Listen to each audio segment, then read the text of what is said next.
Hello everyone, কেমন আছেন আপনারা সকলে? আমি অর্পিস ওয়ার্ল্ড থেকে আপনাদের সকলকে স্বাগত জানাচ্ছি। আজ অনেক দিন পরে এই ব্লগটি নিয়ে আসলাম। এই ব্লগটি আজ করি কাল করি এরকম করে করে বা অলসতার কারণে হোক বা সময়ের স্বল্পতার কারণে হোক সময় হয়নি। তবে আজ প্রতিজ্ঞা নিয়েছি, আজ ব্লগটি এডিট করে আপনাদের মাঝে রিপ্রেজেন্ট করব। ব্লগটি ছিল মূলত জগন্নাথ দেবের রথের অনুষ্ঠানে, যদিও রথের অনুষ্ঠান অনেক আগেই চলে গিয়েছে এবং এই ভিডিও ফুটেজগুলো অনেক আগেই নেওয়া, তবুও আজকে সময়ের কারণে বা অলসতা কাটিয়ে আপনাদের মাঝে রিপ্রেজেন্ট করতে চলে এলাম। মূলত জগন্নাথ দেব, বলরাম আর সুভদ্রা দেবী, অর্থাৎ জগন্নাথ দেবের ভাই বলরাম আর বোন হচ্ছে সুভদ্রা দেবীকে নিয়ে মাসি বাড়িতে বেড়াতে যান। সেই জন্য ওই রথ টান দেওয়া হয় এবং মাসি বাড়ি যাওয়ার সময় ফল মিষ্টি বিভিন্ন উপকরণাদি সঙ্গে নিয়ে যান। এবং এই জগন্নাথ দেবীর আবার উল্টো রথ হয় 9 দিন পরে, অর্থাৎ মাসি বাড়ি থেকে জগন্নাথ দেব, বলরাম এবং সুভদ্রা দেবী ফেরত আসেন। এখন কথা হচ্ছে, এই জগন্নাথ দেব কেন মাসি বাড়িতে যান এবং এই জগন্নাথ দেবের অবস্থান কোথায় হয়েছে? জগন্নাথ দেবের অবস্থান হয়েছে পুরীতে এবং এই জগন্নাথ দেবকে ঘিরে রয়েছে অনেক অনেক রহস্য। প্রতি বছরই দেশে এবং বিদেশে বিভিন্ন জায়গা থেকে রথ টান দেওয়া হয়। আমাদের বাংলাদেশে সর্বপ্রথম এবং সর্ববৃহৎ রথযাত্রা অনুষ্ঠান হয় ধামরাইয়ে। ধামরাইয়ে যশোমাধবের রথ বলে পরিচিত। সেই ভিডিও আমি গত বছরেই আপলোড করেছি এবং সেই ভিডিওর লিংক ডেসক্রিপশন বক্সে দিয়ে দিয়েছি, আপনারা অবশ্যই সেই ভিডিওটি দেখবেন।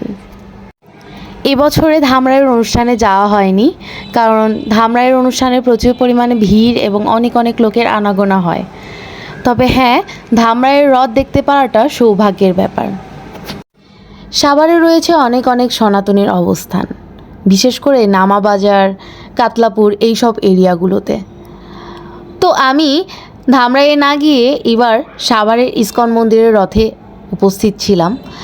আর সেই রথযাত্রা অনুষ্ঠানে আপনারা ভিডিওতে দেখতেই পাচ্ছেন কত কত লোকের সমাগম হয়েছে। বাইরের দেশ থেকে অনেক অনেক হিন্দু ধর্মাবলম্বী লোকেরাও এসেছেন এই রথযাত্রা অনুষ্ঠান দেখবে বলে। এবার চলুন রথের ইতিহাস সম্পর্কে জানা যাক। জগন্নাথ রথ বলতে মূলত জগন্নাথ দেবের রথযাত্রার সময় ব্যবহৃত বিশাল কাঠের রথ বোঝানো হয়। প্রতি বছর আষাঢ় মাসে অর্থাৎ জুন থেকে জুলাইয়ে এই রথযাত্রা অনুষ্ঠিত হয়, যেখানে ভগবান জগন্নাথ, বলভদ্র ও সুভদ্রা দেবীকে নিজ নিজ রথে করে গুন্ডিচা মন্দিরে নেওয়া হয়। রথগুলো হয় বিশাল কাঠ দিয়ে তৈরি, অর্থাৎ শাল কাঠ দিয়ে তৈরি। প্রতিটি দেবতার আলাদা আলাদা রথ থাকে, নির্দিষ্ট উচ্চতা ও রঙে। বিশাল চাকা থাকে, যেগুলো দড়ি দিয়ে হাজার হাজার ভক্ত টেনে নিয়ে যায়। রথ সাজানো হয় নানা কাপড়, ফুল, চিত্র ও নকশা দিয়ে। এই রথযাত্রা এত বিখ্যাত যে বাংলায় রথ দেখা, রশি টানা প্রবাদও চালু আছে। জগন্নাথদেব হলেন ভগবান বিষ্ণুর অবতার শ্রীকৃষ্ণের এক বিশেষ রূপ, যিনি তার ভাই বলভদ্র ও বোন সুভদ্রার সাথে পূজিত হন। পুরীর শ্রীমন্দিরে প্রতি বছর আষাঢ় মাসের শুক্ল দ্বিতীয়া তিথিতে এই রথযাত্রা হয়। বিশ্বাস করা হয় যে এই দিনে জগন্নাথ দেব তার ভাই বোনকে নিয়ে মাতুলালয়, মাসিবাড়ি গুন্ডিচা মন্দিরে বেড়াতে যান। গুন্ডিচা মন্দিরকে কৃষ্ণের মাতুল কংসের বাড়ির প্রতীক হিসেবে ধরা হয়। এই যাত্রা দ্বাদশ শতাব্দী থেকে অনুষ্ঠিত হচ্ছে বলে মনে করা হয়, যদিও লোককথা অনুযায়ী এর সূত্রপাত আরও অনেক আগে থেকে। শ্রীকৃষ্ণ, বলরাম, সুভদ্রা একবার দ্বারকায় থাকাকালীন সময় রথে চড়ে সমুদ্র তটে বেড়াতে যান।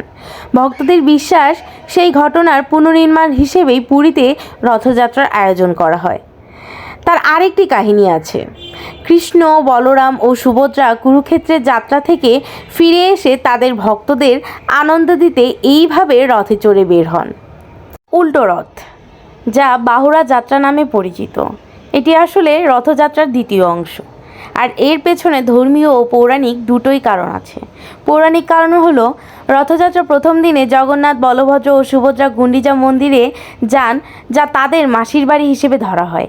সেখানে 9 দিন থাকার পর আবার শ্রীমন্দিরে ফেরেন। এই ফেরার যাত্রাই উল্টো রথ। এটাকে বাহুড়া যাত্রা বলা হয়, কারণ তারা বাড়িতে ফেরেন। আবার ভক্তি ও প্রতীকী অর্থ হিসেবে বলা যায় দেবতাদের যাওয়া মানে ভক্তদের আশীর্বাদ দিতে বাইরে বেরোনো, আর ফেরা মানে আবার নিজ গৃহে ফিরে পূর্ণ বিশ্রাম নেওয়া। দুই যাত্রার মাধ্যমেই ভক্তরা দেবতাদের দর্শন লাভের সুযোগ পান। এমনকি যারা প্রথম যাত্রায় অংশ নিতে পারেননি তারা উল্টো রথে দেখার সুযোগ পান।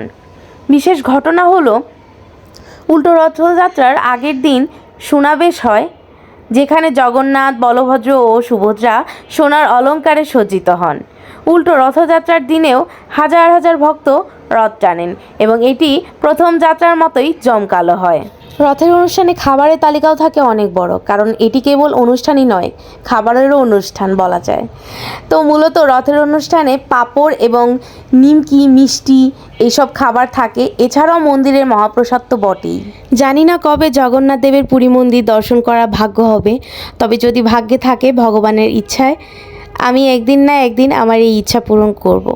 তাছাড়া আমাদের বাংলাদেশে ধামরাইয়ের অবস্থিত রথ অনেকবার দেখেছি, তাই এবার একটু ভিন্ন রকম হিসেবে সাভারের ইস্কন মন্দিরের রথ দেখেছি এবং উল্টো রথে ছিলাম সাভার নামাবাজারে অবস্থিত সেই রথটিতে। অর্থাৎ একই রথ সাভার ইস্কন মন্দির থেকে সাভার নামাবাজারে, অর্থাৎ মাসিবাড়ি বলা হয় সেটাকে, আবার উল্টো রথে মাসিবাড়ি অর্থাৎ সাভার নামাবাজার থেকে সাভার ইস্কন মন্দিরে ফেরত আনা হয়। তো এই রথগুলো দেখতে আপনাদের কেমন লাগলো এবং এই কাহিনীগুলো শুনতে আপনাদের কেমন লাগলো সেটি অবশ্যই কমেন্ট করে জানাবেন এবং সাবস্ক্রাইব করতে ভুলবেন না। জয় জগন্নাথ, জয় বলরামের জয়, জয় শ্রী শ্রী সুভদ্রা দেবীর জয়।